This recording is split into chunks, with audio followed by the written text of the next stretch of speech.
iniciamos esta actividad este año. El año pasado tuvimos dos experiencias con Tecnalia y otro socio, en las cuales lo que pretendemos es acercar casos prácticos de innovación a los socios de Innovasque. Estos casos están todos recogidos en nuestro banco de casos prácticos, al cual podéis acceder en nuestra página web.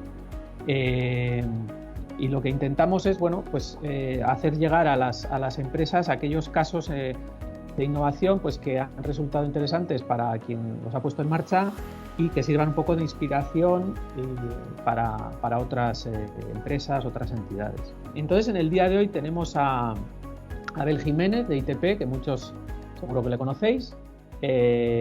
Bueno, nos va a contar un caso que, como os decía, su caso está en el Banco de Casos Prácticos de Innovación de Innovasque. Bueno, sobre el desarrollo de un nuevo tipo de motor que me comentaba antes de empezar, ¿no? Cómo supone un cambio, pues, bastante trascendental en la aviación, y bueno, pues cómo eso a ellos les ha servido, les ha inspirado para innovar, etcétera, ¿no? Y bueno, seguro que todos aprendemos. Muy bien. Pues bueno, lo dicho, yo soy Abel Jiménez, llevo en ITP desde el año 98. Bueno, en los últimos años, desde el 2015, he sido el ingeniero jefe de la turbina del Ultrafan, que es del caso que nos vamos a hablar a día de hoy. Yo sé que prácticamente todos conocéis ITP, pero bueno, no me resisto a dar un par de notas sobre quiénes somos y a qué nos dedicamos y demás, ¿no?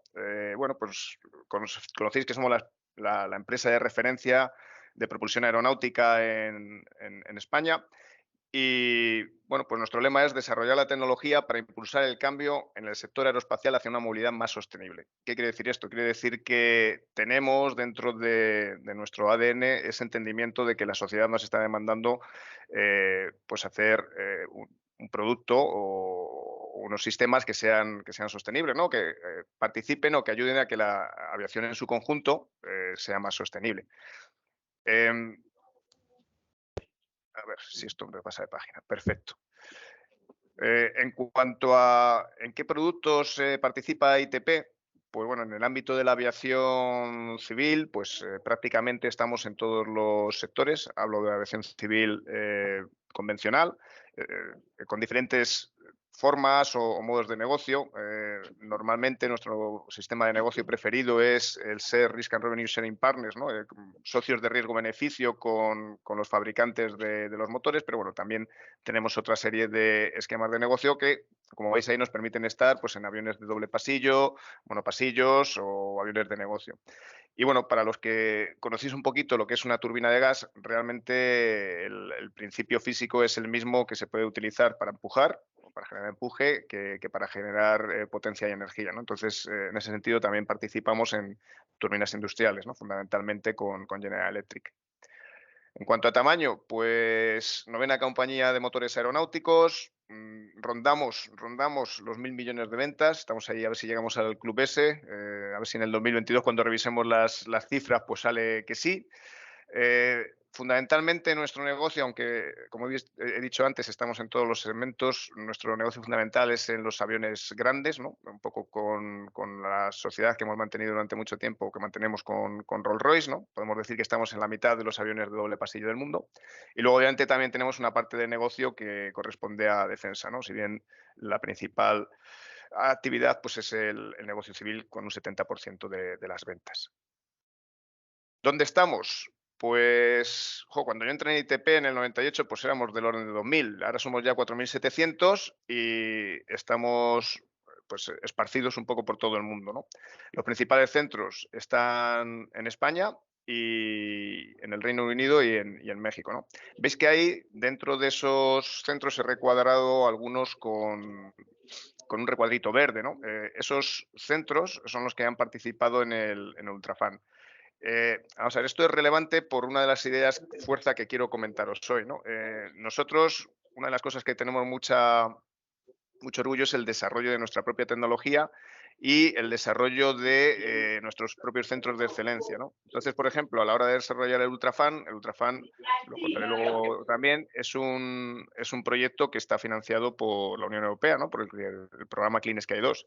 Sin embargo, cuando a nosotros nos llegó el momento de hacer nuestra turbina, joder, a pesar de no poder acceder a financiación por trabajo que no hiciésemos dentro de España o del Reino Unido, sí que quisimos involucrar a nuestros compañeros de México porque ellos tenían la especialidad, la excelencia en algunos de los componentes que nosotros hemos desarrollado dentro de la turbina, ¿no? Entonces, fuimos consistentes, digamos, en esa estrategia de asignación de centros de excelencia, a pesar, ya digo, de que de esa forma pues teníamos que renunciar a parte de la financiación pública, ¿no?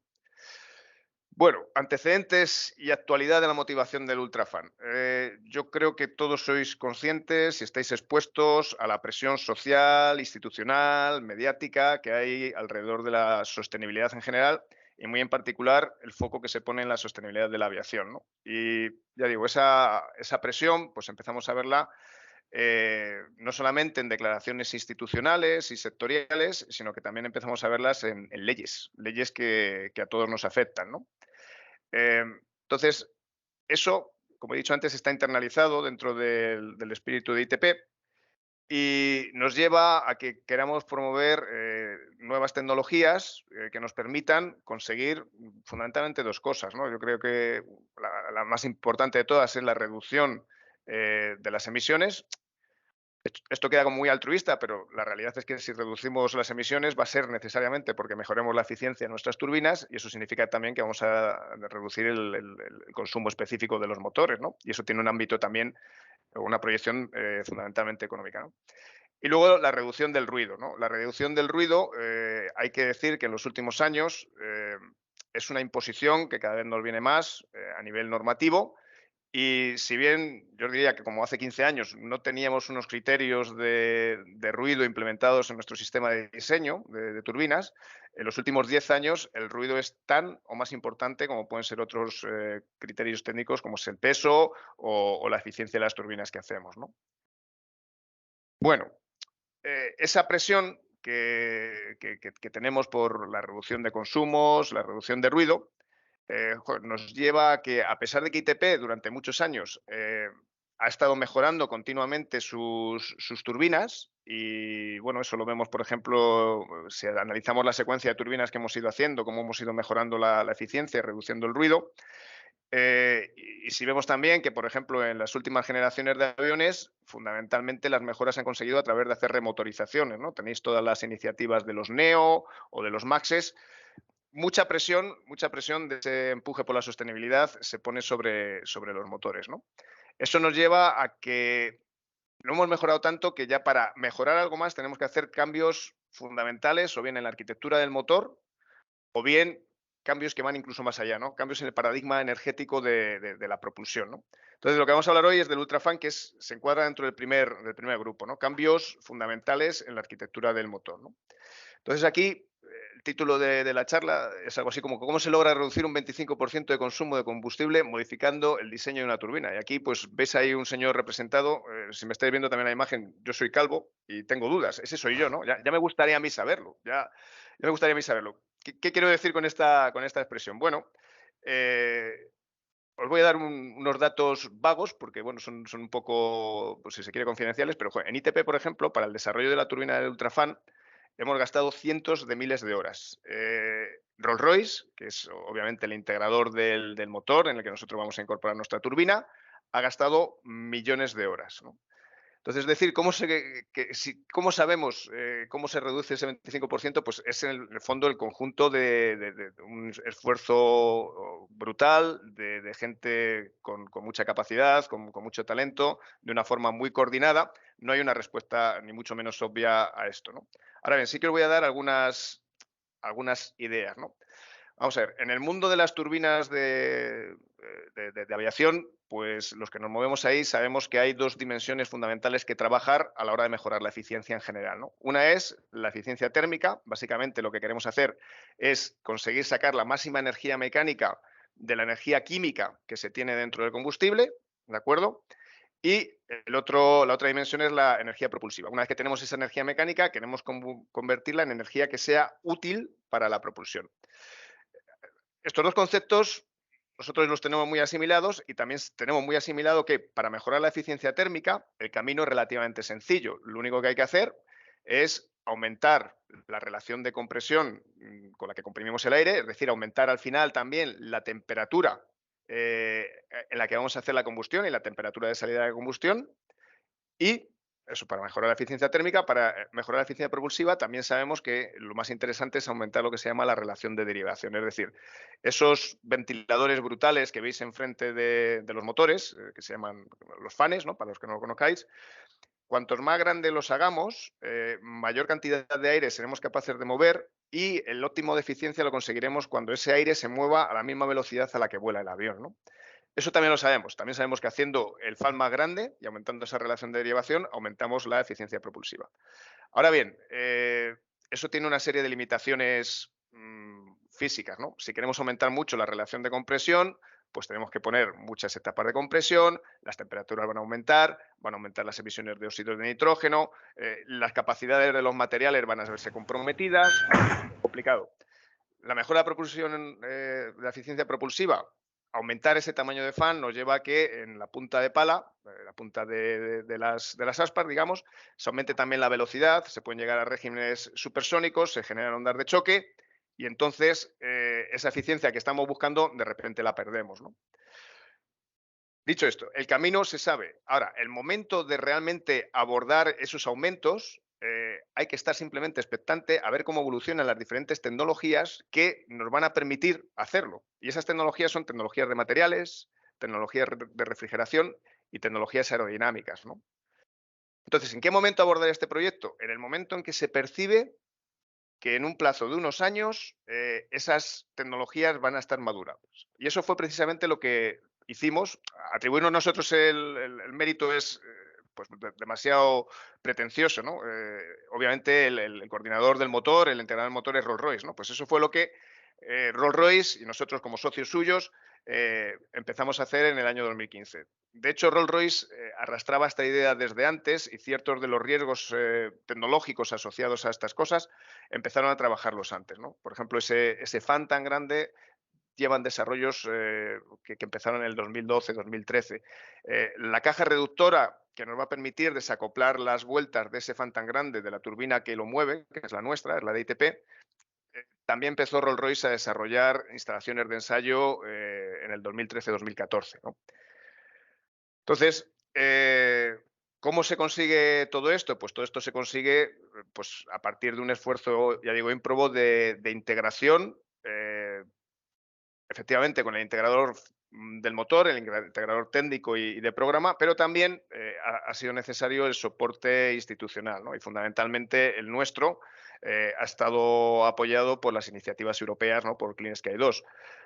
Y es un proceso muy largo este y que de hecho todavía no está acabado. Estamos continuando con ciertos programas de desarrollo de esta arquitectura Ultrafan para poderla dotar de utilización de hidrógeno o de ciertas características de hibridación eléctrica dentro de la continuación del Clean Sky 2, que es el programa europeo del Clean Aviation, ¿no? En el cual estamos inmersos ahora mismo. Vamos a ver cómo voy de tiempo. ¿Qué vamos a conseguir del Ultrafan? Pues del Ultrafan vamos a conseguir una mejora sustancial de consumo específico, una mejora de eficiencia. He dicho antes que la expectativa es un 25% de mejora con respecto a la flota media que tenemos actualmente en servicio, ¿no? Ahora bien, siendo también muy sinceros, la mejora que vamos a conseguir con respecto al motor en servicio más avanzado a día de hoy, que es el Trent XWB, que es el que equipa la 350, es una mejora, entre comillas, relativamente modesta, es un 10%. Modesto, vamos a ver, en el mundo de los motores y de los aviones, cualquiera que está aquí en esto metido sabe que por un 10%, igual esto no tiene que salir en el vídeo, asesinamos, matamos, hacemos lo que haga falta. Un 2%, un 3% es suficiente ya para asesinar y matar, ¿no? Pero un 10% es una auténtica barbaridad, ¿no? Entonces, sí, ese 10% hace que merezca la pena esta iniciativa de cambio de arquitectura tan fundamental y tan difícil de abordar, ¿no?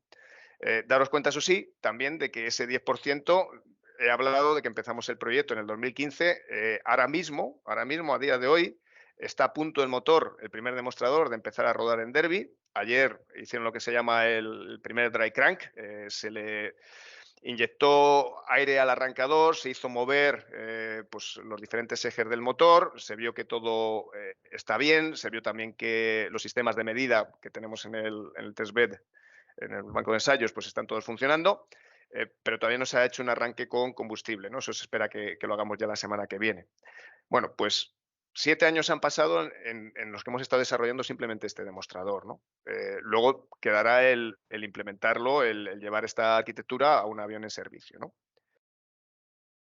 Desde el punto de vista de ITP, bueno, me dejáis que vuelva un momentito para la de atrás, nosotros somos responsables del diseño, desarrollo y fabricación de esta turbina que hay aquí, ¿vale? Esta última turbina, que es la responsable de motorizar el compresor de baja y el fan, ¿vale?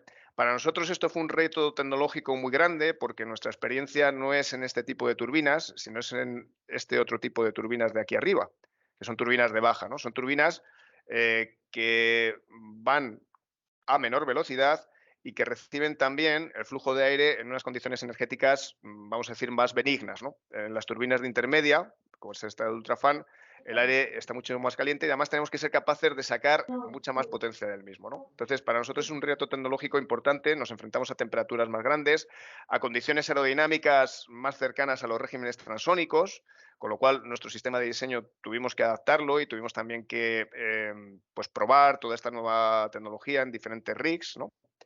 Entonces, de esos retos tecnológicos os hago aquí un pequeño resumen. Estos retos tecnológicos en sí mismos, cada uno de ellos tiene valor. No es una tecnología que necesariamente tenga que estar integrada en el Ultrafan para tener valor. Obviamente son habilitadoras del Ultrafan, pero, por ejemplo, si nosotros somos capaces de desarrollar una tecnología de pues cualquier componente con una temperatura, con un material de mayor capacidad de temperatura, eso nos pone en una posición de desarrollar un producto cualquiera que sea capaz de, por ejemplo, necesitar menos cooling, menos aire de refrigeración. Y eso va a suponer necesariamente una mejora en la eficiencia de nuestra máquina, ¿no? Entonces, todas y cada una de estas tecnologías tienen valor en sí mismas, pero todas ellas también confluyen en el Ultrafan y lo habilitan, ¿no? Entonces, ¿qué tipo de tecnología estamos hablando? Pues temperaturas o aleaciones de alta temperatura para diversos componentes, ¿no? Por ejemplo, para la carcasa, para los discos, para algunos de los álabes, estamos también utilizando nuevos sistemas. E insisto, eso nos da una capacidad adicional de explorar nuevos rangos de diseño que nos pueden hacer nuestras máquinas más eficientes, la de Ultrafan o cualquier otra. Sistemas de diseño aerodinámico avanzado, introducción en esa aerodinámica transónica de la que hablaba antes. Ahí hemos desarrollado nuevos sistemas de diseño, nuevos sistemas de computación y, como he comentado antes, hemos hecho un esfuerzo ímprobo con varias campañas de ensayos en el CTA, en los cuales pues, hemos comprobado que nuestras turbinas, bueno, pues el diseño, una vez realizado, nos da las performances que esperamos del tablón de diseño, ¿no? Una tecnología fundamental es la fabricación aditiva.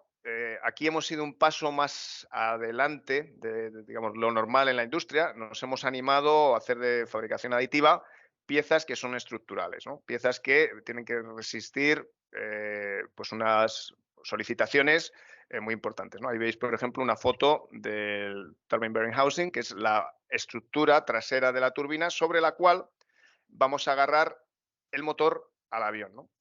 Es un 80% de las partes que tiene pues están fabricadas con aditivo y, bueno, pues eso nos ofrece también dos cosas, ¿no? Una facilidad de manejo de las geometrías, haciendo iteraciones en el diseño con mucha más facilidad que si tuviésemos que recurrir a métodos tradicionales como pueden ser los fundidos. Y también nos ofrece una oportunidad para reducir la cantidad de material que se utiliza en la fabricación y también incluso en el propio peso de la pieza final, ¿no? Tenemos también que o hemos desarrollado nuevas herramientas de análisis y de diseño, sobre todo, particularmente importante es entender la dinámica de los álabes y los vanos, ¿no?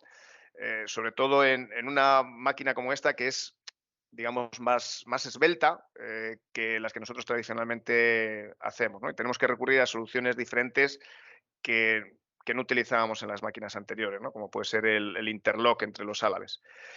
Y luego, como he dicho también antes, es muy relevante la introducción de tecnologías de reducción de ruido, ¿no? Ahí tenéis una foto de unos paneles de reducción acústica que se integran dentro del TBH, dentro de la pieza que os señalaba anteriormente, y que están fabricados con aditivo, ¿no? Lo mismo de antes, ¿no? El aditivo nos permite el hacer esa virguerías, esa orfebrería prácticamente en la geometría de las piezas, ¿no? Más aún en algo tan complicado como es lo que es un noise liner, ¿no? Un apantallador de ruido, que son fundamentalmente muy pequeñas cavidades con muy pequeñitos agujeros que lo que hacen es absorber las ondas y reducir su reflexión, ¿no? Entonces, en todo esto, claro, cuando uno dice, joder, ¿cuál es el invento del ultrafan? El invento del ultrafan son muchos inventos, ¿no? Y el poder llegar a habilitar el ultrafan ha sido un ejercicio, pues como os pongo ahí, de consistencia, perseverancia y alineamiento. Ha habido muchas veces en las que nos ha costado, por ejemplo, convencer a Rolls-Royce de introducir en el demostrador alguna de estas tecnologías. Rolls-Royce a lo mejor percibía un nivel de riesgo para el objetivo fundamental que es validar la arquitectura. Y nosotros le decíamos, Rolls, nosotros tenemos un objetivo fundamental que es validar la arquitectura con vosotros, pero tenemos otros objetivos de desarrollo de estas tecnologías, ¿no? Entonces, es muy importante, si esta es otra de las ideas fuerza, ¿no? Mantener esa consistencia, ¿no? Primero, es esa atención a cómo la tecnología va evolucionando y decidir en qué momento se puede acometer un producto como este. Y segundo, una vez que se empieza, el mantener la consistencia. Sí que os tengo que decir que hay alguna de las tecnologías que en principio postulábamos para meter en el ultrafan que al final no se metió, ¿vale? Pero no se metió también como resultado de un proceso muy intenso de evaluación y de valoración, ¿no? En sí mismo ese resultado de no meter esa tecnología fue un buen resultado, ¿vale? El saber descartar a tiempo algo que puede crearte problemas o que no puede no llevarte a donde quieres, pues también es un buen resultado. No importa lo que uno se haya gastado en haber llevado esa tecnología a un cierto nivel de madurez, ¿vale? Bueno, y esta perseverancia, esta constancia, ¿cómo se consigue? Pues se consigue teniendo muy claro ese objetivo y esa marca diferencial de ITP de desarrollo de la tecnología propia, ¿no? Obviamente sabéis un poco nuestra historia, sabéis que nosotros hemos sido propiedad de Rolls-Royce en diferentes porcentajes, ¿no? A lo largo de la historia. Y bueno, pues quizá un escenario posible hubiese sido una integración completa con Rolls-Royce, ¿no?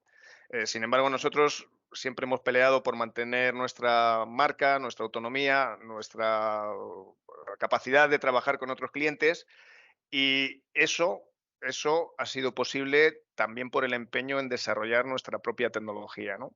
No una tecnología necesariamente dependiente de un socio preferente o de un propietario, no. Tiene que ser nuestra tecnología y tenemos que ser además capaces de garantizar que esa tecnología la podemos utilizar transversalmente con diferentes clientes con las convenientes cautelas y medidas de protección de la propiedad intelectual, ¿no? Entonces, bueno, ahí tenéis una serie de números de cómo valorar este esfuerzo, ¿no? Yo quizá me quedé con el último, ¿no? Somos 1.300 personas trabajando en tecnología y desarrollo de productos, ¿no? Es un esfuerzo fundamental. Y luego ese esfuerzo fundamental, pues como he contado antes, no se puede realizar nunca de forma individual, no tiene sentido, no es posible, no lleva a ningún sitio. Obviamente nosotros como hacemos módulos de motores tenemos que integrarnos necesariamente con un fabricante de motores, eso ya lo hemos discutido, en este caso ha sido con Rolls-Royce, pero luego en este esfuerzo de desarrollo de tecnología también es infinitamente importante el tener una buena red de centros de desarrollo de tecnología y de universidades que nos apoyen en cada uno de estos strands de desarrollo tecnológico que nosotros planeamos y organizamos como parte de nuestra estrategia, ¿no? Bueno, y ahí tenéis una serie de centros de tecnología que bueno, pues, colaboran con nosotros y trabajan con nosotros de una forma especialmente intensa. Trabajamos también con otros, pero quizás no nos caben todos, ¿no? en la slide, ¿no? Y bueno, yo creo que esa es un poco la historia que os quería contar. Ahora yo creo que lo divertido, ¿no?, será que me hagáis preguntas y si me podéis poner en aprieto, pues nos reímos más. Pues, pues muchas gracias, Abel. La verdad es que ha sido muy interesante escucharte. Yo os animaría, mira, ya hay una persona, eh, Amaya, ¿no? sí, eh, ¿puedes hablar? O sea, tienes el... Sí, sí. Sí, Muchas gracias por la presentación. Ha supuesto, bueno, pues un análisis muy interesante sobre los retos que tenéis como empresa y las actividades que estáis haciendo. Me ha llamado la atención que estáis apostando por el additive manufacturing, me parece genial. Ujú. Es, es una tecnología que desde el punto de vista de Techniker estamos trabajando mucho. Y me gustaría, nosotros trabajamos concretamente en el Laser Melting Deposition y en el ELA, que es para realizarlo a alta velocidad. Y hemos construido una máquina de grandes dimensiones para hacer piezas grandes. Y bueno, no sé si esta tecnología os podría interesar. Bueno, vamos a ver, obviamente la apuesta que hace ITP por la tecnología de aditivo y en particular por el LMD es fuerte y es sincera, ¿no? Ahora, eh, esa línea de desarrollo tecnológico está ya iniciada, tenemos un área dentro de Zamudio para producción, no vamos a decir producción quizá todavía en serie, pero casi, de piezas de aditivo. En Zamudio también acabamos de aprobar el lanzamiento del desarrollo de un nuevo centro de tecnologías avanzadas, en las que el aditivo es una de las áreas fundamentales que se quiere desarrollar. Ahora mismo tenemos un desarrollo de materiales, bueno, pues los que hemos considerado más interesantes, ¿no? Pero quizá un poco limitado todavía. Estamos trabajando con Inco 718, ¿no? Pues porque es el material paradigmático nuestro, ¿no? Hastelloy X, pero obviamente queremos explorar otra serie de materiales.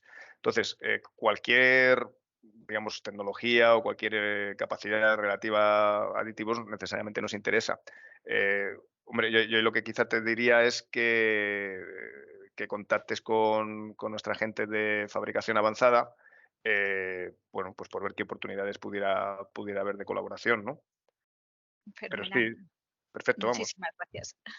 A ti, ya ves. pues tenemos a Juan Ignacio Burgaleta, también. Juan Ignacio ya tiene... Sí, sí, buenos días. Abel, en primer lugar, felicitar a ITP, a todo el equipo de ITP, por todo el trabajo que estáis haciendo durante todos estos años, no solamente en el Ultrafan, en todos Muchas los gracias. demás, y concretamente a ti en esta presentación y en este proyecto. Mi pregunta va relacionada con la fabricación aditiva, que en cuanto a lo que es ¿cómo habéis conseguido o estáis consiguiendo el flight clearance de los elementos habéis diseñado y fabricado con fabricación aditiva? Muy buena pregunta. Y obviamente, Juan Ignacio Burgaleta no da las puntadas sin hilo, ¿no? Vamos a ver, efectivamente, el tema de la certificación es uno de los temas más complicados y más preocupantes, ¿no? Yo me iría incluso un poco para atrás. A la hora de fabricar con aditivo, pues aparentemente, ¿no? Conceptualmente es sencillo, ¿no? Pero obviamente tiene también su propia problemática, ¿no? De garantizar, por ejemplo, la homogeneidad de las propiedades de material, de que no se te formen poros bueno, digamos, sí, problemas, vamos a decir, indeseados, ¿no?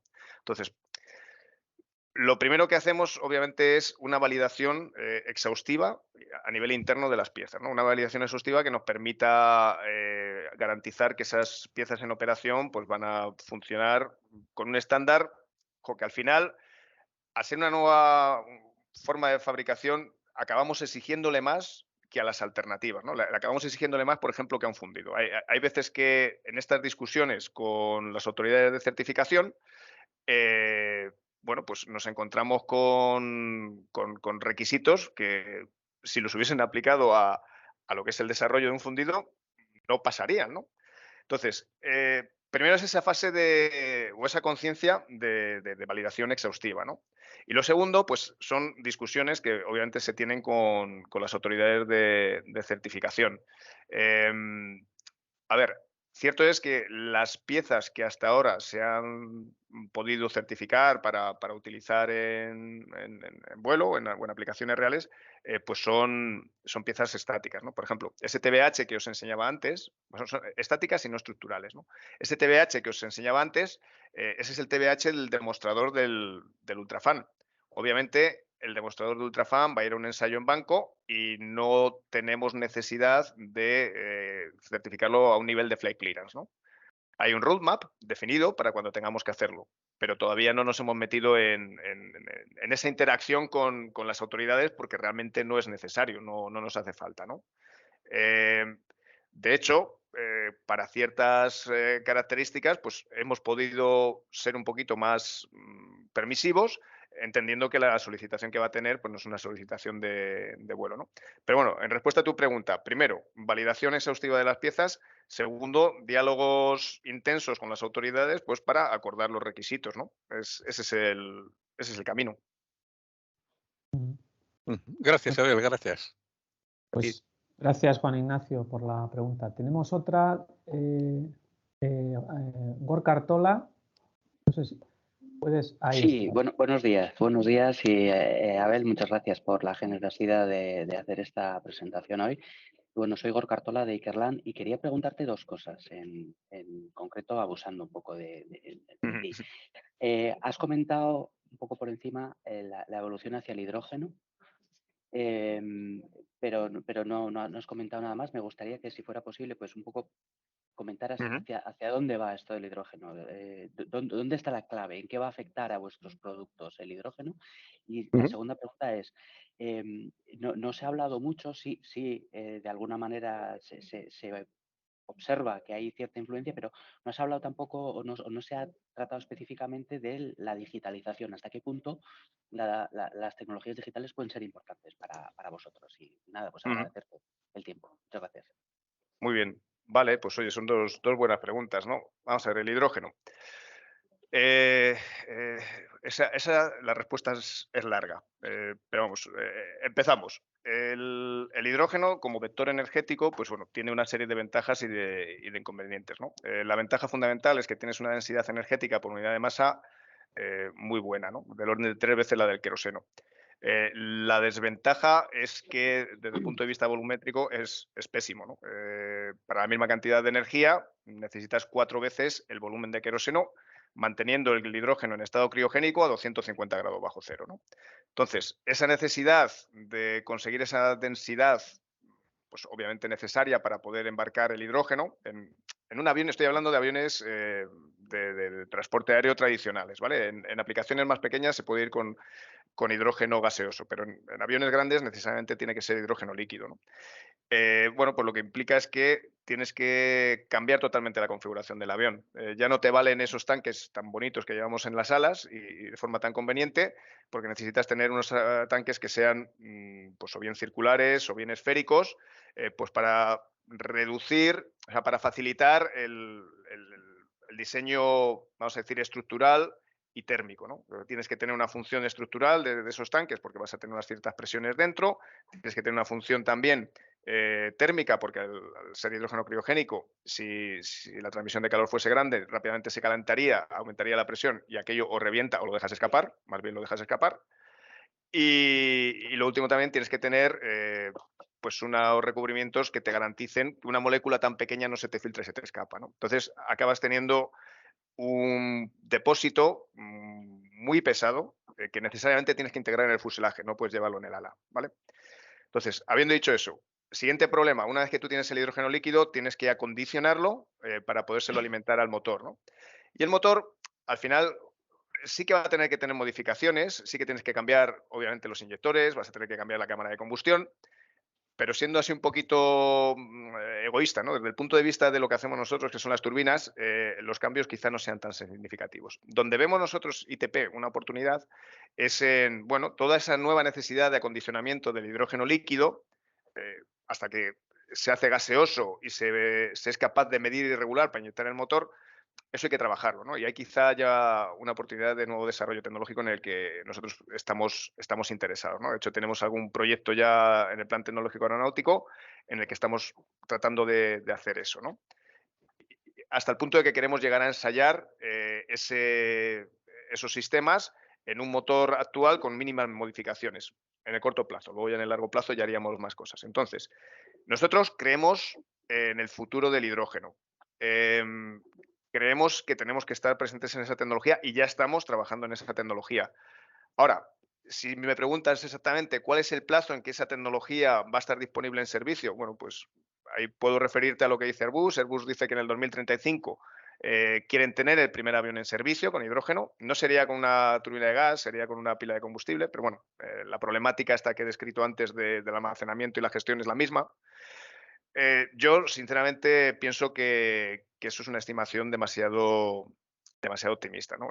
Son muchos los retos tecnológicos que hay que superar y no solo eso, sino que aparte tiene que ir todo acompasado de un desarrollo transversal de capacidades productivas del hidrógeno, de gestión logística del hidrógeno y de desarrollo de infraestructuras que tengan el hidrógeno, ¿no? Por ejemplo, los aeropuertos ahora mismo tienen que hacer una reflexión muy profunda sobre qué credibilidad le dan a la presencia del hidrógeno en los aviones, porque en sus planes directores tendrán que empezar a pensar hasta qué punto se dotan de esa capacidad, ¿no? Y dotarse de esa capacidad es algo complejo, porque tienes que seleccionar qué parte de la cadena de valor del hidrógeno quieres introducir, quieres internalizar en tu aeropuerto.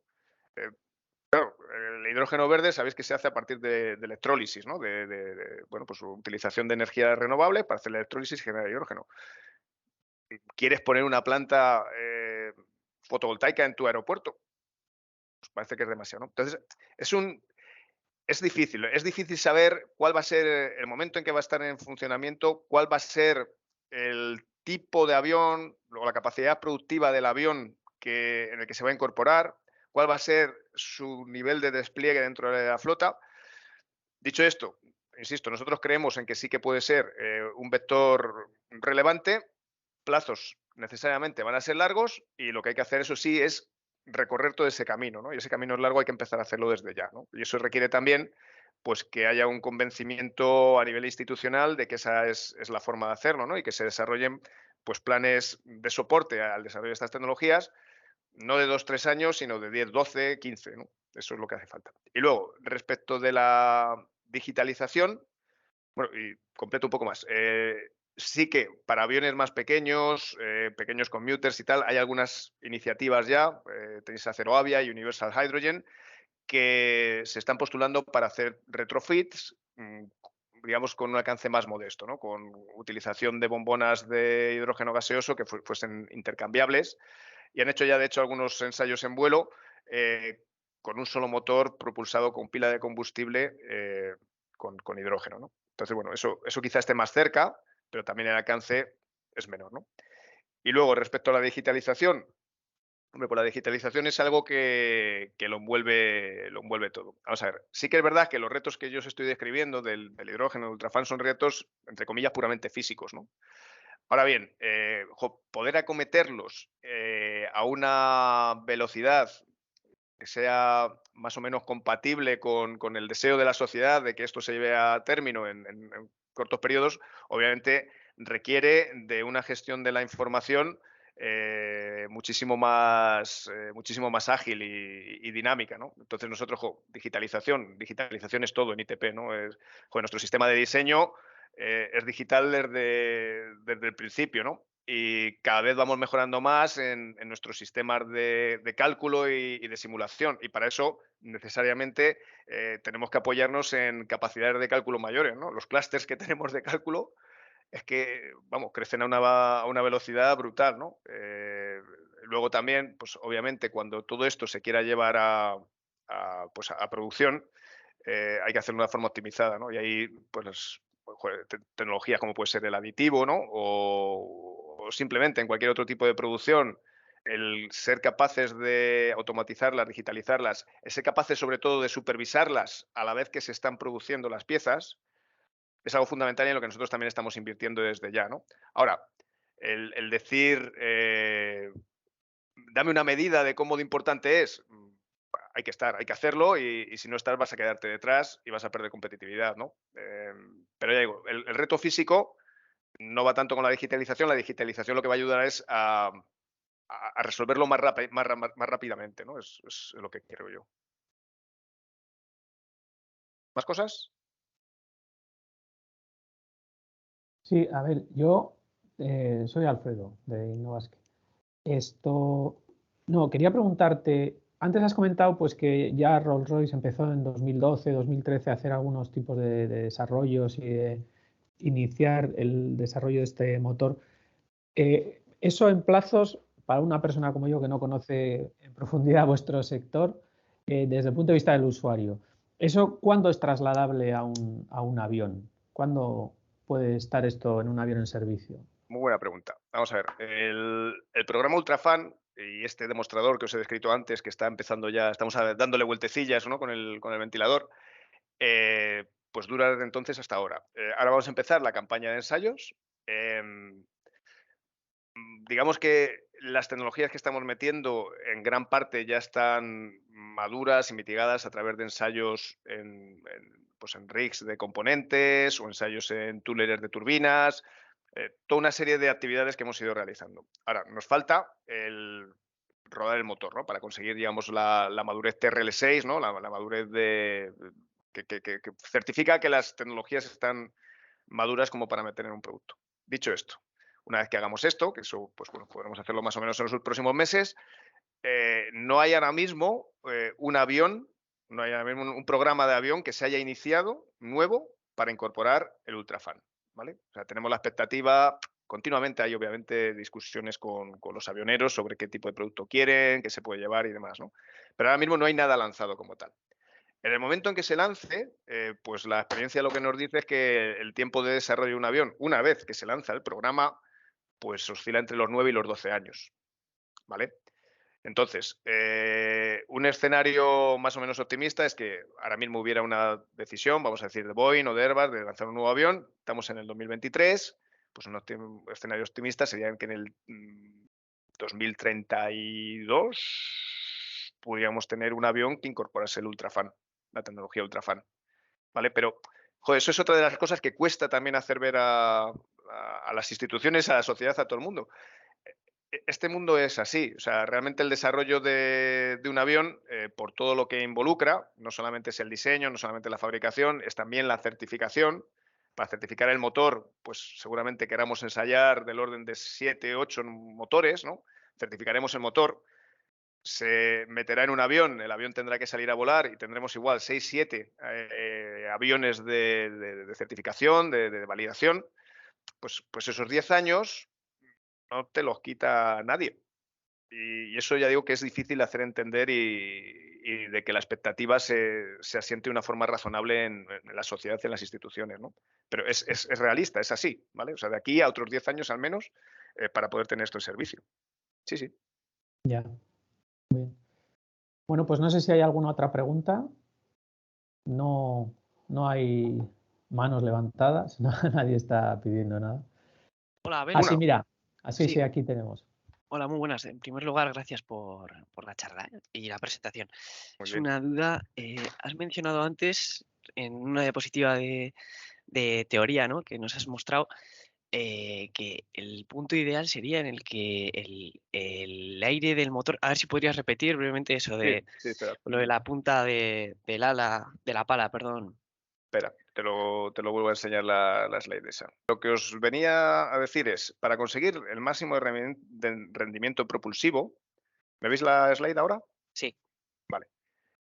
Para conseguir el máximo rendimiento propulsivo, lo que hay que hacer es maximizar la relación de derivación, es decir, el aire, la relación entre el aire que pasa por el fan y el aire que pasa por el fan, pues directamente es empujado hacia atrás y es el que por el efecto de conservación de la cantidad de movimiento nos empuja hacia adelante, tiene que ser máximo en comparación con el aire que va por dentro de lo que llamamos el core del motor, ¿no?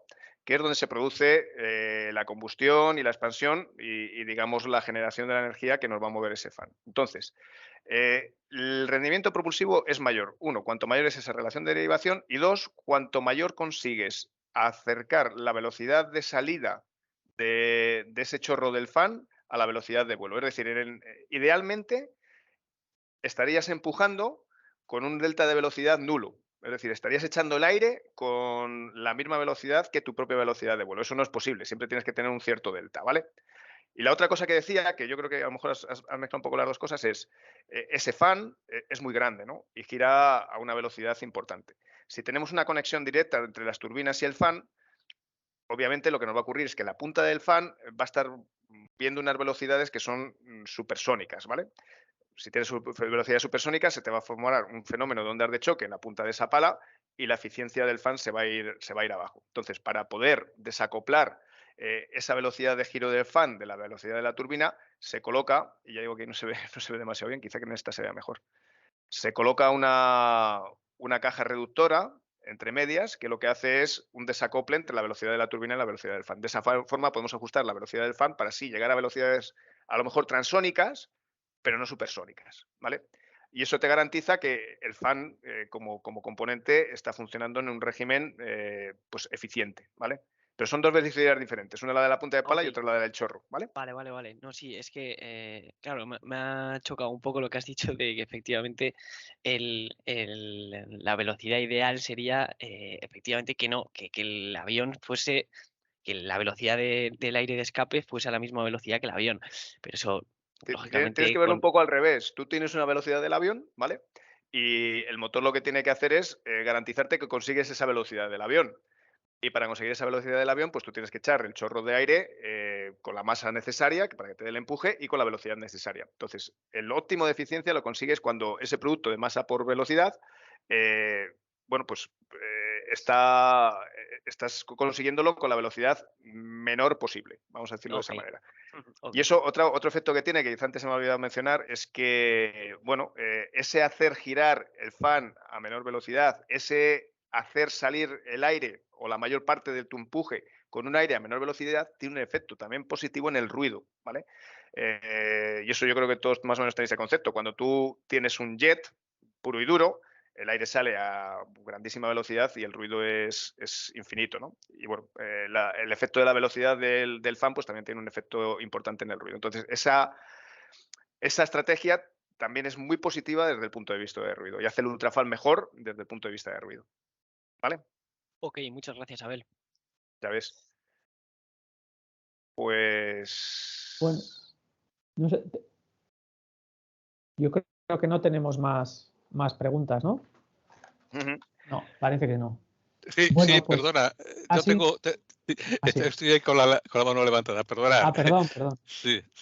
Nada, dos cositas, dos apuntes. Bueno, en primer lugar, pues confirmar lo que acaba de decir Abel, el desarrollo de un motor de estas características y avanzado de tecnología como es, pues lleva sus años y eso es así, no es así, no hay vuelta de hoja, porque son muchos requisitos y es mucho trabajo lo que hay que hacer. No, mi pregunta era un poco, indudablemente, la tecnología que ha desarrollado ITP, que dispone ITP, tanto de diseño de cálculo, está puntera, está a nivel mundial, está entre las principales compañías. Mi pregunta va en la línea de cómo os ha ayudado la existencia del CTA, el disponer de un Hombre, centro de ensayos al lado de vuestras instalaciones. fundamental. Eso ha sido una bendición. A ver, yo estuve un poco al principio del arranque de CTA y fue complicado, fue doloroso, era una instalación, no sé, también nueva. También típicamente cuando haces una instalación tan nueva no tienes siquiera muy claro cómo quieres que sea. Y a lo largo de toda la historia del CTA, pues hemos ido viendo cada vez más cómo es una herramienta fundamental en el desarrollo de nuestra tecnología, ¿no? Pues al final siempre en la aerodinámica tratamos de buscar un poco más, ¿no? Un poquito más de turning, un poquito más de velocidad. Y sí, tenemos herramientas de CFD que nos ayudan a predecir cómo va a funcionar eso, pero claro, al final si no consigues validarlo, pues no vas a ningún lado, ¿no? Entonces, es una herramienta fundamental tener ahí el CTA, poder ensayar los diferentes rigs de turbinas. Es que ya son innumerables, yo no sé cuánto llevamos ya, pero joder, 12, si no llevamos 12 rigs, o de ese orden no llevamos ninguno, ¿no? Y ahí ensayamos cuestiones relativas, ya digo, a la aerodinámica, pero también, por ejemplo, a ruido, ¿no? En las últimas campañas que hemos hecho, hemos estado ensayando, por ejemplo, modelos de esos paneles de aislamiento acústico o de reducción acústica, de atenuación acústica que os enseñaba. Ese tipo de geometría la hemos estado ensayando allí. Ensayamos de forma concentrada a lo mejor en una etapa, en otra etapa. Luego hacemos ensayos también de turbina completa. Es una herramienta absolutamente fundamental, pero fundamental, vamos, una bendición. Pues muchas gracias, Abel. Me alegra haber escuchado estas palabras. Muy bien. Oye, me vais a tener que permitir que me vaya porque es que ahora mismo me están esperando aquí también para un evento pues de nada. Play News. Sí. Pues Abel, muchísimas gracias. Gracias a vosotros. Lo has expuesto todo interesantísimo. Yo creo que el hecho de que haya durado tanto el turno de preguntas como tu exposición es un poco, dice el interés que ha suscitado todo, ¿no? Bueno, pues muchísimas gracias a todo el mundo, eskerrik asko, y bueno, pues os esperamos en los siguientes webinars que vayamos organizando. Muchas gracias. Gracias, hasta luego. Gracias, Abel. Adiós.